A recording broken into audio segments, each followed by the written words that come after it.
Bueno, volvemos. Estamos en nuestro módulo de soporte vital avanzado en emergencias, ¿sí? Habíamos visto lo que es el concepto de una PCR, ¿sí? Habíamos visto lo que es el concepto de una RCP avanzada.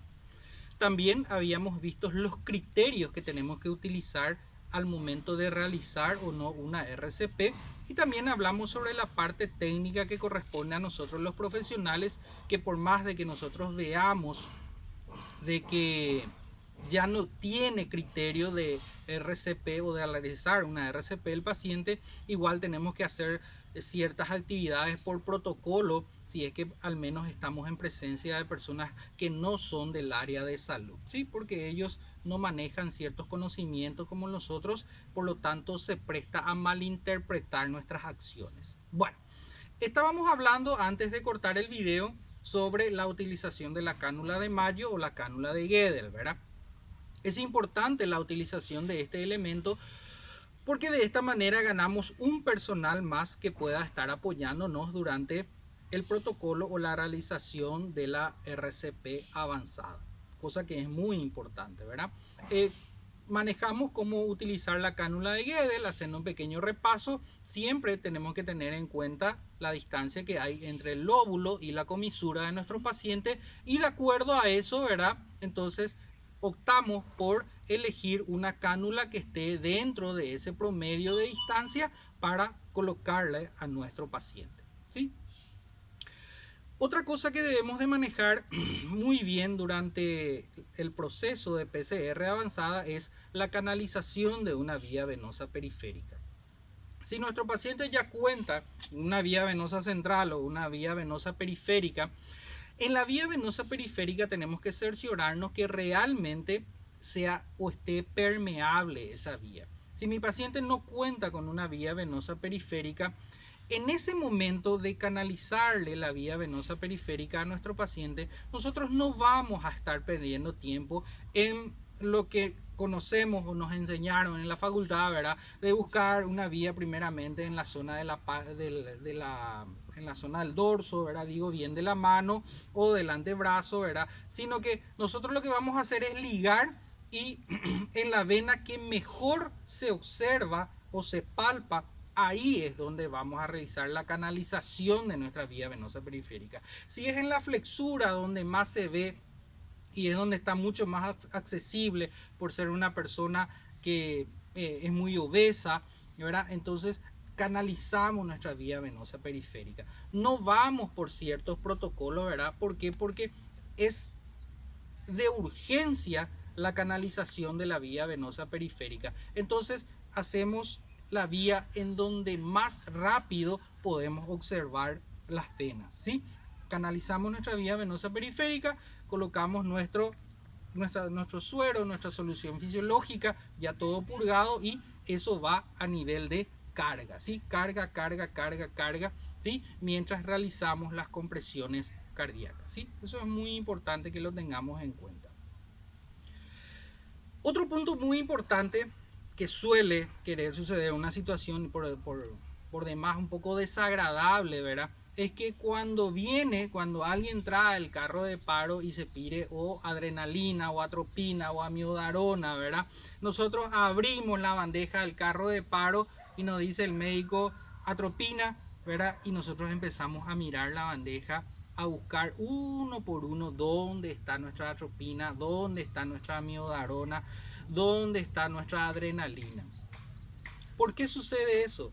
Porque no conocemos nuestro carro de paro, ¿sí? Nosotros tenemos que conocer la ubicación exacta de todas las drogas que están en la primera bandeja de nuestro carro de paro, ¿sí? Tenemos que saber que en la primera bandeja ahí tienen que ir todas las drogas de nuestro carro de paro, y conocer la ubicación específica de cada uno de ellos, porque el factor tiempo es importantísimo en ese momento para ese paciente. De eso depende de que el paciente salga o no de su situación de PCR, ¿sí? Entonces no caer en el problema de abrir la bandeja y dónde está la amiodarona, dónde está la adrenalina. un punto que tenemos que tener que conocerlo, ¿sí? Y que tenemos que tener en cuenta, muy importante para poder realizar realmente la ayuda que necesita ese paciente en ese momento. Ahí puede estar la diferencia entre que ese paciente salga o no de esa situación de PCR, ¿sí?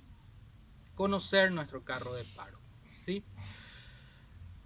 Otra cosa que tenemos que también saber, ¿verdad? Es poder ayudarle al médico al momento de realizar la IoT en un paciente de PCR, ¿sí? La realización de la IoT dentro de una PCR favorece bastante también a que el paciente pueda o no salir de esa situación, ¿sí?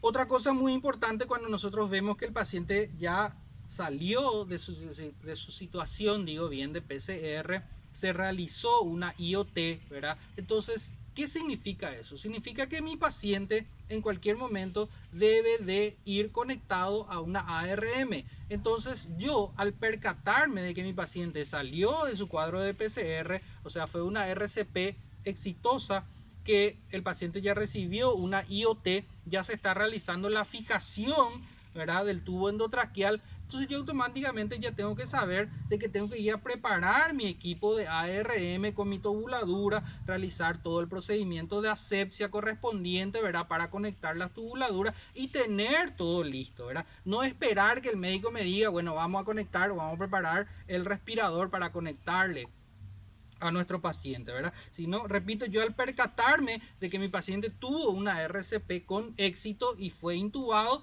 entonces yo automáticamente ya de por cuenta propia ya tengo que ir a preparar todo mi ARM para poder conectarlo, ¿sí? Y no perder tiempo con nuestro paciente. Después vamos a hablar sobre los procedimientos que realizamos, ¿verdad?, ya con una RCP con éxito, ¿verdad?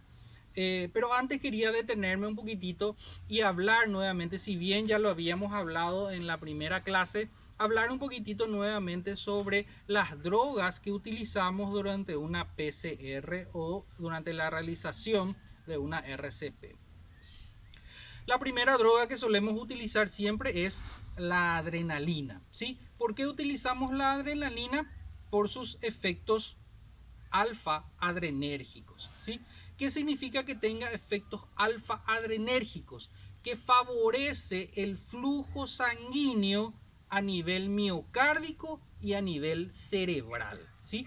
Favorece el flujo sanguíneo a nivel miocárdico y a nivel cerebral. Es decir, durante la realización de las compresiones, esta droga, la adrenalina, ayuda a que la sangre pueda fluir mucho más fácilmente del corazón y al cerebro, ¿sí? ¿Para qué? Para evitar la hipoxia en mi paciente. Entonces, esa es la función farmacológica de la adrenalina. Repito, favorece el flujo sanguíneo a nivel cerebral y a nivel miocárdico durante la realización de una RCP. ¿Cuál es la manera de utilizar o la dosis? Es una ampolla o 1 miligramo, ¿verdad?, cada 3 o 5 minutos dependiendo de la indicación médica, ¿sí? 1 miligramo cada 3 o cada 5 minutos dependiendo de la indicación médica. ¿Cuántas dosis de adrenalina podemos infundirle o aplicarle a nuestro paciente? No tenemos prácticamente límites, ¿sí? Podemos utilizarla según todo el tiempo que dure nuestra RCP, ¿sí? 10 minutos, 15 minutos, 20 minutos, dependiendo ya del criterio médico. No hay inconveniente con eso, ¿sí? Eso es en lo que hace a la adrenalina. Otra droga que solemos utilizar es la amiodarona, digo bien, ¿verdad? Es una droga relativamente nueva, lo digo, ¿verdad? Lo estamos utilizando hace más o menos 8 o 9 años, ¿verdad?, como máximo, ¿verdad? Anteriormente solamente utilizábamos la atropina, pero ahora utilizamos la amiodarona. ¿En qué caso utilizamos la amiodarona? Utilizamos en las arritmias auriculares o ventriculares, ¿sí? Arritmias auriculares o ventriculares utilizamos la amiodarona, ¿sí? ¿Cuál es la dosis o la manera de aplicar la amiodarona? ¿Sí? La aplicamos primeramente en una dosis inicial de 300 miligramos y luego la vamos aplicando en dosis de 150 miligramos, ¿sí? La dosis máxima de nuestra amiodarona que podemos aplicarla o infundirla a nuestro paciente es una dosis máxima de 3 miligramos, ¿sí? Hasta 3 miligramos podemos utilizar la amiodarona durante un procedimiento de RCP. ¿En qué casos también utilizamos la amiodarona? La utilizamos, habíamos dicho que la utilizamos en una arritmia, ¿verdad? Entonces, esta arritmia se puede dar en una taquicardia ventricular y en una fibrilación ventricular, ¿sí? Son los dos casos en que vamos a utilizar la amiodarona, ¿sí? Repito, durante una arritmia, ¿verdad? Auricular o ventricular, donde se presenta una taquicardia ventricular o una fibrilación ventricular, ¿sí? En donde, repito, la dosis inicial es de 300 miligramos y luego vamos infundiendo dosis de 150 miligramos, ¿sí? Dosis máxima 3 miligramos. ¿Estamos de acuerdo? En ese caso es donde utilizamos la amiodarona. Luego viene la atropina, ¿verdad? O también lo que se conoce como sulfato de atropina, ¿sí? La función farmacológica del sulfato de atropina es de que favorece, ¿verdad? Revierte, ¿verdad? Revierte los efectos colinérgicos, ¿sí? Revierte los efectos colinérgicos que se presentan en el paciente durante una RCP y estimula el sistema nervioso central, ¿sí? La atropina estimula el sistema nervioso central. El sistema nervioso central o dentro del sistema nervioso central, ¿sí? Tenemos lo que es el sistema parasimpático, ¿verdad?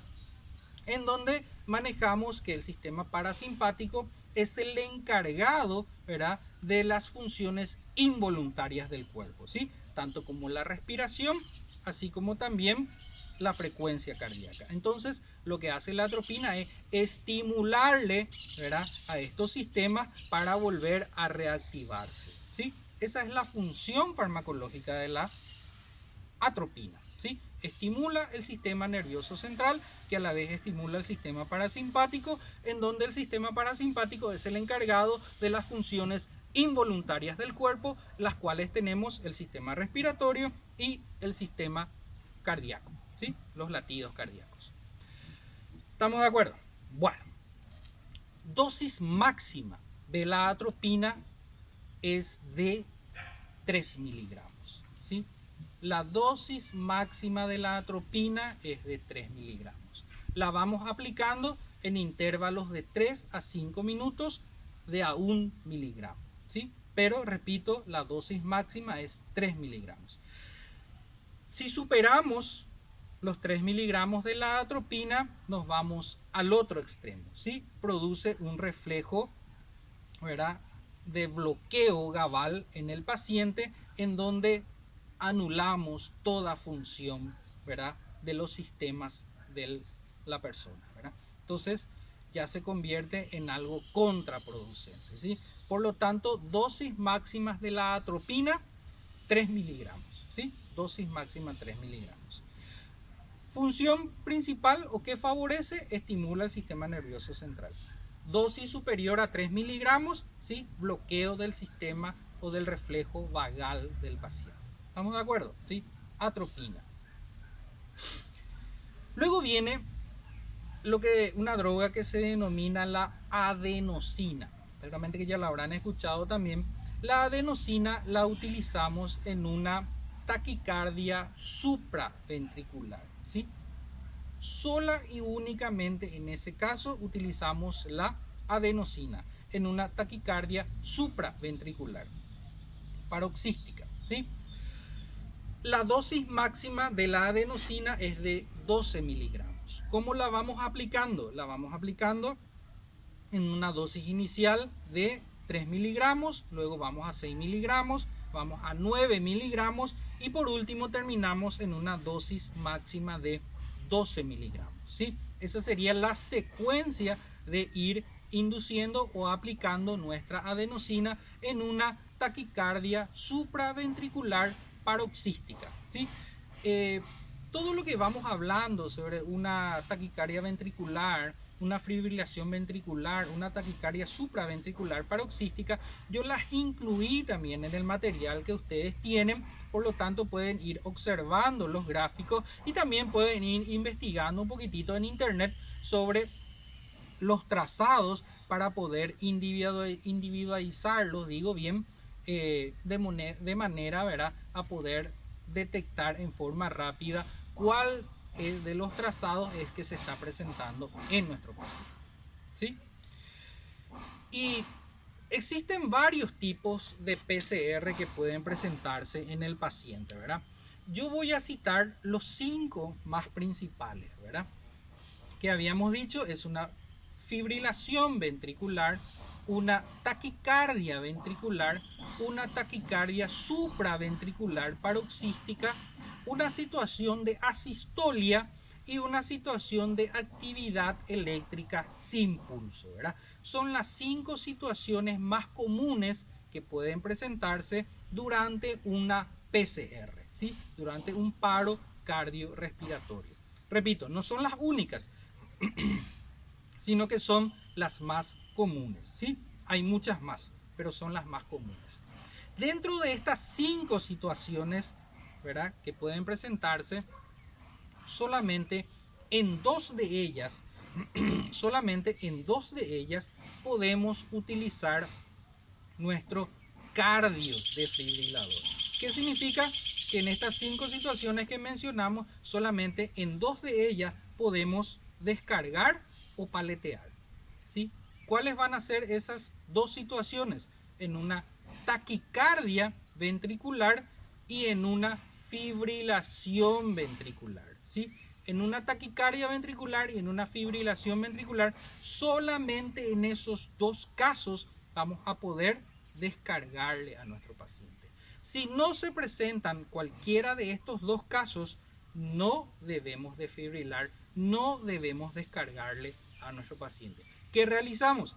RCP, compresiones cardíacas, ayudado de las drogas que ya habíamos mencionado, ¿verdad? Sí o sí, la adrenalina, que no tiene dosis máxima, sí, se puede aplicar durante todo el proceso de RCP, dependiendo, ¿verdad?, si estamos frente a una taquicardia ventricular o una fibrilación ventricular. La droga de elección, digo bien, aparte de la adrenalina, va a ser la amiodarona, ¿sí? ¿Por qué? Porque habíamos dicho que una de las funciones o la principal función farmacológica de la amiodarona era utilizarla durante una arritmia, ¿sí? En los otros casos que se suscite en una asistolia o en una actividad eléctrica sin pulso, vamos a utilizar la atropina, ¿sí? Y en una taquicardia supraventricular paroxística vamos a utilizar una adenosina. ¿Estamos claros? ¿Sí? Taquicardia ventricular, fibrilación ventricular, paleteamos, ¿sí? Seguido de amiodarona, ¿sí? Taquicardia supraventricular paroxística, utilizamos adenosina, ¿sí? Y en una asistolia o en una actividad eléctrica sin pulso, utilizamos la atropina, ¿sí? Eso es algo que nosotros debemos de manejarla. Por ello, justamente es muy importante que nosotros sepamos identificar el trazado que está presentando el paciente durante su PCR, para poder manejar qué tipo de drogas vamos a infundirlo durante nuestra PCR, ¿sí? Si bien no somos nosotros los que vamos a indicar, tenemos que también estar en conocimiento que si estamos frente a una taquicardia ventricular y el médico nos indica una atropina, tenemos que saber que esa es una droga que no corresponde durante ese procedimiento. ¿Estamos de acuerdo? ¿Sí? Muy importante manejarlo eso. ¿Qué más? Ya habíamos hablado cuáles son. Bueno, volvemos en el siguiente bloque para hablar sobre el cardiodesfibrilador y para hablar también sobre el DEA, cuáles son las funciones de cada uno de ellos. Volvemos en el siguiente bloque, ¿sí?